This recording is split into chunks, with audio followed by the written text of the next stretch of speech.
Nakabantay ang Bulacan Provincial Risk Reduction and Management Office sa mga lugar sa lalawigan na madaling bahain. Sa Metro Manila, may kanya-kanyang paghahanda rin ng mga lungsod para umalalay sa mga maapektuhan ng bagyo.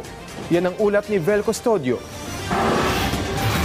Nananatili sa yellow rainfall warning ang Bulacan. Ibig sabihin, maaaring bumaha sa mabababang lugar at sa mga lugar malapit sa ilog. Bagamat wala namang binabahang lugar at sa moderate or heavy rainfall ang Bulacan, nakatutok na rin ang Bulacan Provincial Risk Reduction and Management Office, lalo na sa mga lugar na prone sa baha, kagaya sa Kalumpit. Kung magpapatuloy pa ang ulan sa mga susunod na oras, maaaring bumilis ang pagtaas ng level ng tubig sa ilog dahil sa pagsabay ng high tide. Ina-expect natin na ito na kapag yung factor ng high tide, yung factor ng ating dam releases at yung mga tributaries na magdudulot ng dagdag na tubig sa ating mga kalupaan, lalo na sa lowland, nag-expect po talaga tayo ng pagbaha.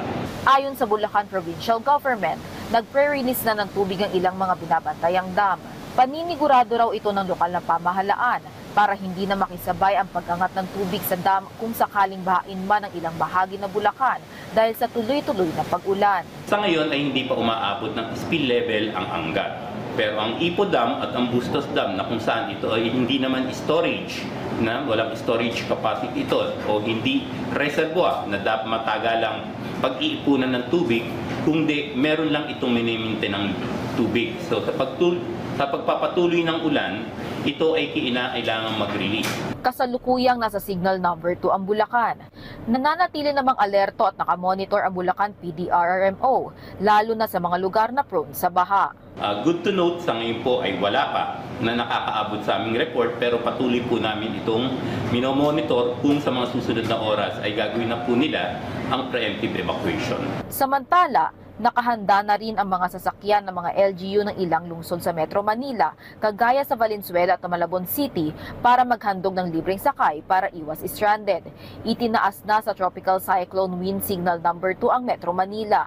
Available naman 24/7 ang emergency hotline sa mga pamahalaang lungsod sa Metro Manila na nakapost sa official social media page ng mga LGU. Sa probinsya naman ng Marinduque, 15 oras nang nagtitiis sa liwanag ng kandila ang mga residente sa bayan ng Gasan matapos bayuhin ng Bagyong Christine ang lugar. Ito naman ang tumambad sa mga residente kinaumagahan. Bumagsak na ang ilang sanga ng mga taniman, mataas din ang level ng tubig at malakas pa rin ang ragasan ng tubig sa mga ilog kahit humina na ang ulan. Kasalukuyang nasa Tropical Cyclone Wind Signal number 1 ng Marinduque base sa huling ulat ng Pag-asa.